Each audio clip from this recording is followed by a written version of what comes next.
All right, this is the 1 billionth time that I've tried to make this video for you guys on completing the square. I hope it's not too late for you. I will be sending you more videos later on today about the review, some worksheets for you to help and look over and work on stuff that's going to be on the test. The test again is Thursday. It'll open at about 7. It'll close at about 11. A little after 11, a little after 7, like from 7:05 to about 11:30-ish. So you're going to get a little over 4 hours to work on this test. You're going to need it because it is 2 full tests, one part A and part B. Part A is the long one. Part B is a little shorter, but they are about 100 problems altogether. Now, if you don't finish it and it's getting to 11:30 and you're not done yet, submit whatever you've got. Take pictures, show me your work, not answers.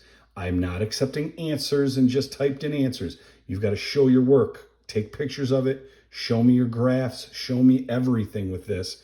Do not just send me answers because I can't accept answers. I've got to be able to give proof to the high school that you guys passed the algebra tests. Now, if you send it and it's not fully done, whatever you send is going to be good. Get whatever you can done before the time is up and send whatever that is. Don't wait and say, I'm just going to try to complete the whole thing and send it at 11:30, and then you send it at 11:31. It's going to be late. And if it is late, the high school won't count it. I won't count it. It's not done. So get whatever you can done, send it, and then finish up whatever you need to beforehand. Personally, get up early and get this test going early at 7 o'clock in the morning. If you are someone that is going to be gone on Thursday, like I've said a bunch of times already, you need to let me know, and I'll send you the test the day before. Now, you're going to get the same 4+ hours-ish, 4.5 hours to get it done. And if it's not turned in on that day, you can't turn it in the next day and go, well, I found the time. No, it's due when it's been assigned. So if it gets to Thursday and you've not let me know, I'm going to be in Wisconsin, or I'm going to be out of town and I can't get to a computer. Nothing better for me to say than too bad, so sad. Okay? So just remember that. Now, completing the square. I'm going to go over how to complete the square with these problems. I'm going to go over number 2. Then number 1, I'll talk about number 4, and I'll send it out to you. The reason I'm starting with number 2 is it's already written in the completing the square form. If it were written as x squared minus 2x minus 3 is equal to 0, I just moved the 3 over to the other side. This is a factorable trinomial.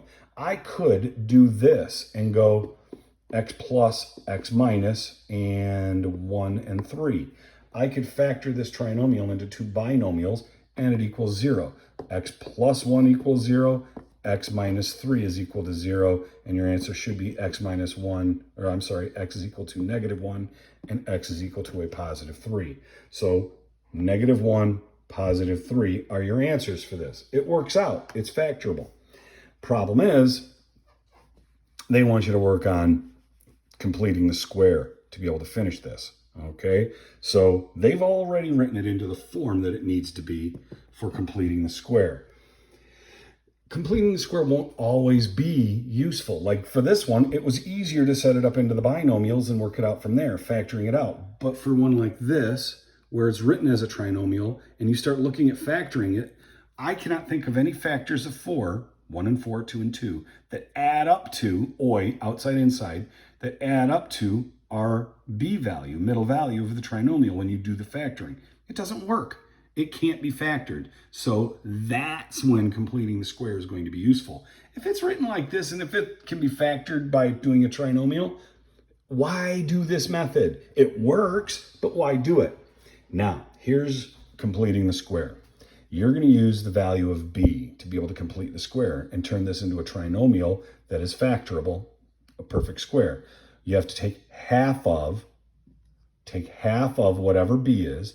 -2 divided by 2 is a -1, and then you have to square it. -1 times -1 is 1, and you add it to the left-hand side. You add a 1, okay? But you have to remember, algebraically, if you add a 1 to this side, you've got to balance the scale and add a 1 to this side. And this will turn into x squared minus 2x plus 1 is equal to 4. And now this is a perfect square binomial. We know it's x minus, and we know the factors for 1 are easy, are 1 and 1, equals 4. We can write this as x minus 1 squared. All we did was just, we know that it's perfect square. That's why this is called completing the square. Okay, and if this is the case, how do we get rid of the square? You take the square root. What is the square root of x minus 1 squared? It's just 1x minus 1. It's just x minus 1. And what is, if you take the square to the left, you've got to take the square to the right. And this is a nice, neat, perfect square. And what's the square root of 4? Remember, the square root of 4 is a plus or minus 2. All right, does that make sense? Are we good? So what we do is x minus 1 is equal to 2. X minus 1 is equal to a negative 2. Two separate problems, okay? Add 1 to both sides. 2 plus 1 is 3. Negative 2 and a positive 1, negative 1. Those are our two answers. A little longer if it works out as a perfect square and you can factor it out, great. Factor it out either way, but when they ask you to do completing the square, this is what we do. Take half of b, negative 1, square it, turns into a positive 1, add that to both sides so it turns into this equation, and then it's just a perfect square binomial. Okay, now how do they make this more difficult with these problems? I mean, some of you are probably going, yeah, it's already difficult. How can you make it more difficult? All right, here's how. This one, watch. And you're going to see it quick. Some of you will see it quick. Old farts like me, it was pretty fast. All right, I'm looking at this. I take half of 2. That's a 1. Then I square it. That's still a 1. Add it to both sides. X squared plus 2x plus 1 is equal to 6. Some of you are looking at this and going, oh, I see what you're talking about. Others are going, not yet, getting close. This is going to factor into x plus, that's easy. We know, well, easy. Bring that down. This just turns into x plus 1 squared is equal to 6. Now, you see, this is what they're saying by completing the square. You're turning the trinomial into a perfect square binomials that we can write like this. And if I can write it like this, that means I can do that. The square root of x plus 1 squared is just x plus 1, just like the last problem. Here's the issue.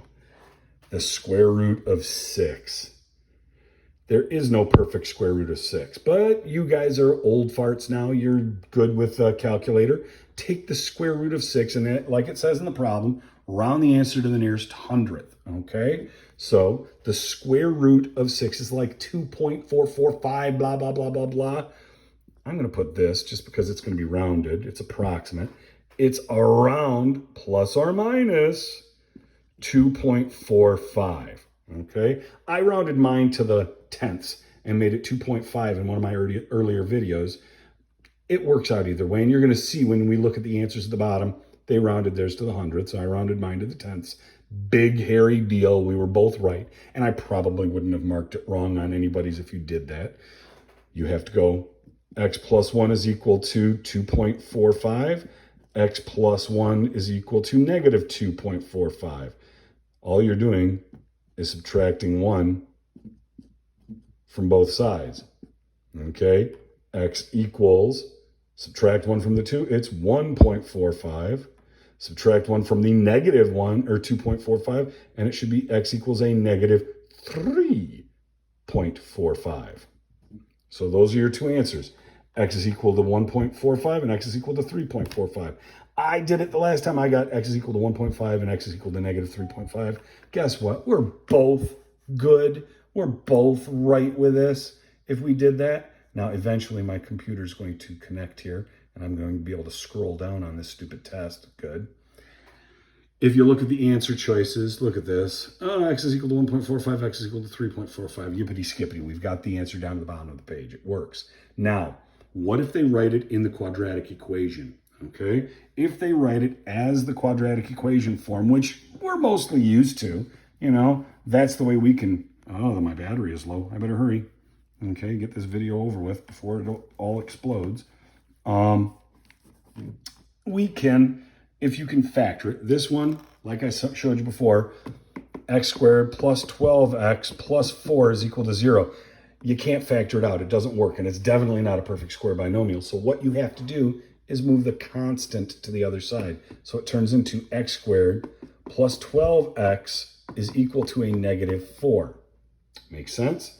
Now you have to try to work it out from here. What is half of 12 divided by 2? It's 6, okay? 6 squared is 36. So add 36 to both sides. And it'll turn into x squared plus 12x plus 36 is equal to 32. Okay, you're already seeing this one. I'm hoping that some of you, yes, this is easily factorable into x plus, and it's 6 and 6, x plus 6 squared. 32 is not a perfect square. Okay, so you're going to have to do a little estimating with this one, a little rounding. Okay, so this is what you do with these problems. Don't freak out. If you have any questions, ask. I'm here. Later on today, I'm going to post some videos and some worksheets on review of this chapter. All day tomorrow is going to be a review. Send me questions tonight and tomorrow. Send me things that you need to go over.